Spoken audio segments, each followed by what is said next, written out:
শুভ সপ্তমীর অনেক শুভেচ্ছা আমার সকল সাবস্ক্রাইবারকে। Hello everyone, welcome back to my channel. তোমরা সবাই কেমন আছো? আশা করি সবাই ভালো আছো, সুস্থ আছো।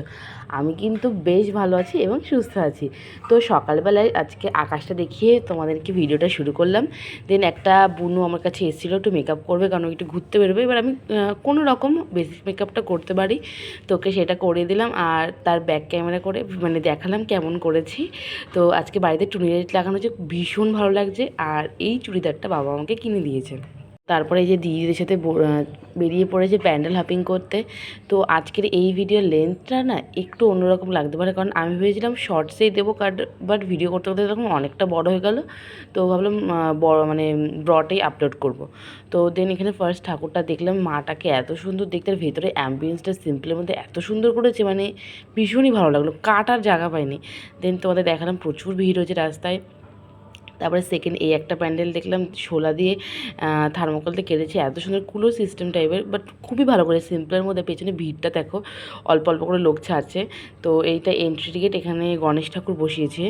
তো আমি কোনোভাবে ওইটা মানে এডিটিং করতে গিয়ে বাদ করে দিয়েছি, বাট ভেতরের অ্যাম্বিয়েন্সটা খুবই সুন্দর। ওখানে একটা ফার্স্ট দেখেছিলাম লাল হলুদ দিয়ে করেছিল, দেন টুনি লাইট, এখানে সাদা লাল দিয়ে করে টুনি লাইট দিয়েছে। তো এইটা হচ্ছে থার্ড প্যান্ডেল, যেটা মানে আমরা লাইনে দাঁড়িয়ে রয়েছি। তো এই একটা, এটা সম্ভবত একটা মানুষ বা এরকম কিছু নিয়ে করেছে। খুবই ভালো লাগলো। থিমগুলো খুব একটা কিছু দেখায়নি, বাট এটার যেটা কালার কন্ট্রাস্টটা না ভীষণ ভালো করেছে, মানে নিয়ন কালারের সাথে পিঙ্ক কালার, এত সুন্দর কম্বিনেশন। দেন এখানে মহাদেবকে আর দেখতেই পাচ্ছ তোমরা সবাই, তো এটাও খুব ভালো লাগছে। তো তারপরে প্যান্ডেলটা দেখো, প্রত্যেকটা কারুকার্য আমি যতটা পেরেছি ক্যামেরাবন্দি করার জন্য আর তোমাদেরকে শেয়ার করার জন্য যে গোবরডাঙ্গার প্যান্ডেলগুলো কেমন হয়। তো তারপরে এই প্যান্ডেল থেকে এই যে আমাদের যিনি মা, সেই মাকে দেখো কি সুন্দর লাগছে, মুখটা দেখলেই না মানে সমস্ত ক্লান্তি, সমস্ত রাগ, অভিমান, দুঃখ সব ভুলে থাকা যায়।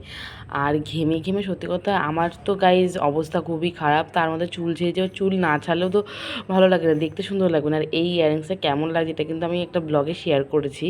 তো তারপরে এই একটা ভিডিও, যেটা আমি কোনো জায়গায় এডিটিং করতে পারিনি, এটা একটা করেছে বৃদ্ধাশ্রম, মানে একটা বাচ্চা ছেলেকে মানে ছোটো থেকে মানুষ করা, তাকে স্কুলে পাঠানো, সে বড় হয়ে চাকরি করা, তারপরে সে বিয়ে করেছে, তারপরে সে তার মাকে ছেড়ে চলে যায়, তার মাকে বৃদ্ধাশ্রমে রেখে দেয়, সেই কনসেপ্টটা নিয়ে করেছে। এত ভালো লাগলো। এখানে যিনি লোকগুলো আছে সব কিন্তু রিয়েল। তো মানে এনাদের যে কষ্টটা, এনারা যেটা করেছে প্রত্যেকটা মানে তুলনা, হ্যাটস অফ, মানে ভীষণই ভালো করেছে। এটা আমার ভীষণ ভালো লাগে। এইখানে প্রত্যেকবারই এরকম করে। তারপরে এই যে এখানে মারা গেছে সেসব দেখাচ্ছে। তো এই ভিডিওটা আর বেশি একটা বড় করলাম না, ছোটোর মধ্যেই রাখলাম। তাও দেখতে দেখতে 3 মিনিট হয়ে গেল। কেমন লাগলো আমার এই ভিডিওটা অবশ্যই তোমরা জানিও।